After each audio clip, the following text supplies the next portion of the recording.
rockin' with it.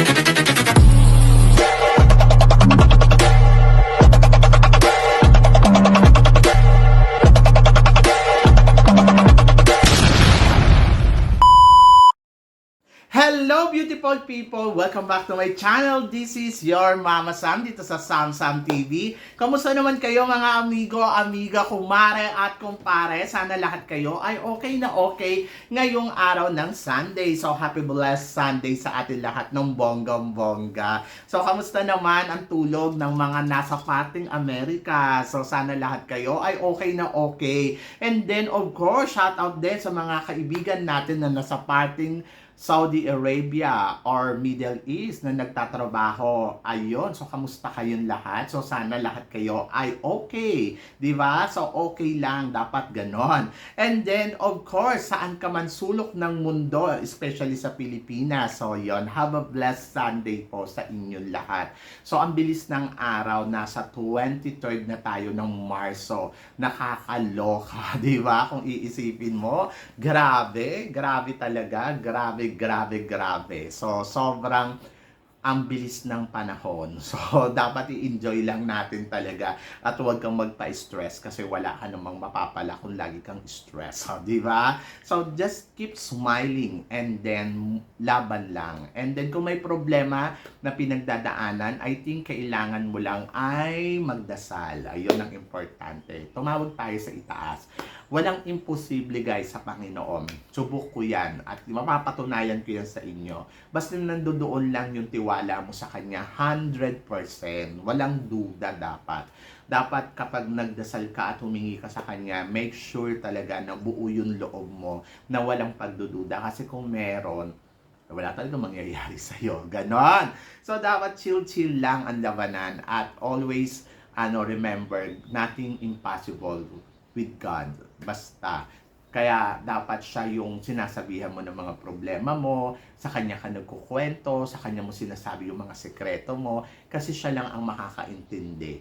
At maiintindihan ka niya sa mga parte na kung bakit nangyayari at ginagawa mo yon. Ganon! So, yon, hindi ka kasi niya huhusgahan, tutulungan ka niyang magbago. Ganon. Anyway, so, dapat chill lang and piliin natin maging masaya, piliin natin ngumiti. Oo, so titigan mo ako. Talagang may in love ka sa ganda na meron ako. Charot! So, yan! Ang pag-usapan natin ngayon, eto nga, kahapon nga, di ba? Yung Hello Glow, ayun. So, nag-fashion show na yung mga girls. So, nakita na natin gumalaw silang lahat. Sa 62 or 68 candidates na lumalahok dito, ayun, so 10 lang ang pinili. So parang hindi naman nawala yung mga bet natin na nakikita natin na lumalaban talaga. Siyempre, nandiyan kauna-unahan na si Taguig. Nakita naman natin yung performance ni Taguig yesterday. Talagang laban na laban, di ba? At hindi talaga ako magtataka kung makakarating to sa top 10, sa top 5 ng competition. Nakita mo naman, di ba? So sa 68, isa si Taguig sa talagang angat. And then number 2, syempre, nandiyan si Miss Winwin Marquez ng Muntinlupa. Nakita naman natin, di ba? Umarangkada. At kahit si Bohol, na marami nagsasabi na si Bohol, yes, she's back. O, di ba? Nakita naman natin na yung ganda niya. Hindi ko lang alam kung nagustuhan ninyo yung performance ni Bohol. Pero yung beauty ni Bohol, talagang masasabi ko, may binubuga talaga ang beauty niya. Beauty with the brain. Ganon. Alam mo, pwede siyang charm. Ganon.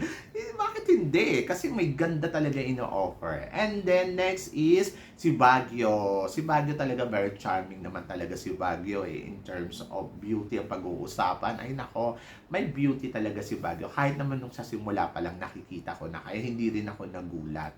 And then, nandiyan din napili nila si Iligan City. Si Iligan City, di ba sinasabi ko sa iyo na medyo eksena talaga yan at medyo nakakatakot yung galawan yan. So, next is, syempre, hindi rin nawala si Pasay. Ayan, sa mga nagsasabi na kumama sa mga ganda-ganda ni Pasay. Maganda si Pasay, pero hindi ko gusto yung register niya sa video o sa photos. Parang hindi akit ganda, ganon. Pero, in person daw, maganda daw talaga to si Pasay. And tingnan natin kung ano ang mararating ni Pasay sa competition. At least, di ba, napapansin siya talaga. And then, syempre, hindi mawawala dito. Sino pa ba? Yung mga girls na katulad ni Laguna. Nako, si Laguna, medyo nakakatakot talaga tong atake ni Laguna. Medyo kinakabahan ako pagdating kay Laguna. Iba talaga si Laguna, no? So, iba yung dating. Isa siya sa mga nakikita ko na possible talaga mag-Miss Universe. Kasi alam mo, ang nipis niya kasi. Ang nipis pagkatapos, ang ganda nung, yung proportion ng katawan. Saka yung height, ang ganda. Oo, kaya sabi ko si Laguna, isa to sa mga nakakatakot. Saka marunong gumalaw. And then, syempre, si Sinuluan Laguna. Nako, malakas din si Sinuluan. Medyo kahapon, ang lakas din magpa-under. Very Miss Grand. Ganon. Grand yung may pa-butterfly pa. Ay, nako, gusto ni Kun Anya. May pa-butterfly. Charot. Eksena. Eksena kung eksena. Pero yung beauty kasi ni Laguna, parang yun at yun yung nakikita ko. Ni Sinuluan. Mas gusto ko si Laguna kaysa kay Sinuluan. Oo. Kasi yung beauty ni Sinuluan, maraming ino-offer na styling. Pero yung beauty kasi ni ni Laguna, Sinuluan, yung beauty ni Laguna, maraming ino-offer na styling. Yung kay Sinuluan, parang yun at yun yung nakikita ko. Parang walang something new, ganon. Hindi naman ako pero I love naman Liana Aduana. Gusto ko nga siya mag-Miss Grand, kaya naiinis ako sa kanya kasi pumunta siya sa Miss Universe Philippines, parang hindi naman siya fit na fit dyan. Ganon. Parang yung ganda niya, dapat sa Miss Grand dinadala yan para mag-title tayo doon. Ganon. Sa Miss Universe Philippines, hindi ko alam. So, ngayon, inaabangan ko. Pero kung siya yung mananalo dyan, happy naman ako. Ganon. So, klaro lang ha. Hindi ako sa kanya. Ang naiinis lang ako kay Liana, marami nang nagsasabi na pumunta ka ng Miss Grand, pero pumunta siya ng Miss Universe. Ini-snub niya ang Miss Grand. Hindi mo alam ang Miss Universe, kung ano ang kahantungan mo dyan. Ang dami-dami lumalaban dyan. Kahit sabihin mo pa matalino ka, maganda ka, kung hindi naman ikaw yung pipiliin nila, kung nag-Miss Grand ka, parang ikaw na talaga ang choices kasi ikaw yung isisigaw ng taong bayan. Ayun naman yung doon ako naluloka. Ganon. Pero kung siya ang mananalo, happy ako. Ganon. So, yon. Pagdating naman kay, syempre, ito Quezon Province. Marami nagsasabi na kung si Quezon Province naman, hindi naman nag-level up ng performance niya. Guys, paalala ko lang, ito yung second time na lumaban si Atisa Manalo dito sa Miss Universe Philippines. Ang nakikita kong atake sa kanya, yung katulad na lang kay Pia Wurtzbach na lumaban sa Binibining Pilipinas na hindi na masyado laban na laban. Parang go to the flow lang, ganon. And then, sa Hello Glow, nag-Hello Glow na yan, title holder na siya nung nakaraang taon. Siya yung nanalo ng Hello Glow, di ba? And then ngayon, parang kung nandiyan siya ngayon, parang chill-chill lang. Pero in fairness, ang target niya siguro ay isa sa mga mapasama sa top 10 and then napasama naman siya sa top 10 and it's enough, di ba? So, mahirap naman yung nawala ka sa top 10. Pero kagabi, kung titingnan mo naman yung performance niya ng paulit-ulit, iba yung performance ng Atisa Manalo talaga.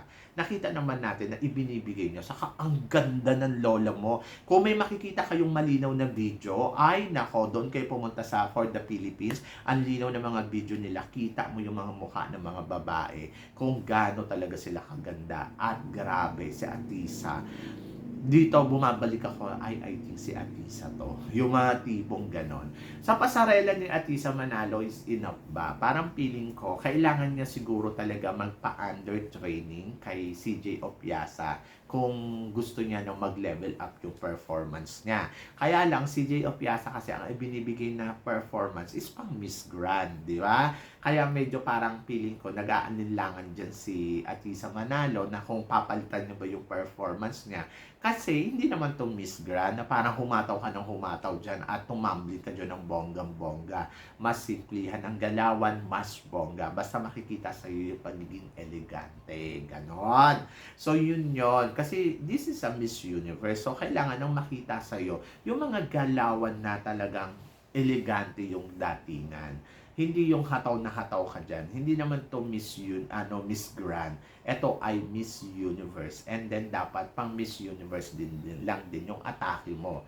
Pero kailangan pa rin mag-training ni Atisa Manalo for the improvement lang. Parang polish ng mga galawan niya, yung tamang galaw ng kamay, yung ganon, yung saan ba ilalagay yung kamay, and then parang mas mukhang point by point yung galawan mo. So, ayun lang naman yung kailangan niyang idagdag doon. Parang mas mukhang power pa. Pero the rest, okay lang. Oo. So, ang Atisa Manalong atake, ang pinapakita niya dito, yung atake na tipong parang nagbalik siya noong 2018 kung sino talaga siya. Ayun. And then parang feeling ko tama yung ginawa niya kasi dito makikita mo na nagpapakatotoo talaga siya ng bonggang-bongga. At dito mo nakikita na kalmadong galawan, mas panalo. Diba? So, So, kayo guys, ano ba guys ang masasabi ninyo dito sa pinag-uusapan natin ngayon? I-comment below mo yan para at least malaman ko naman kung ano naman ang chika mo dito sa mga tinatalakay natin ngayon. So, So, syempre, maraming salamat sa inyong lahat sa pagmamahal at suporta na binibigay ninyo dito sa Samsam TV. And then, of course, sa mga hindi pa po nakaka-subscribe, please don't forget to click like and subscribe my channel. At i-click nyo na rin po ang notification bell para more updated kayo. Syempre, sa aking mga chika. Sabi ng ganon, always keep smiling and laban lang. So, guys, hanggang dito na lang. Hanggang sa muli nating chikahan. See you tomorrow. Thank you, guys.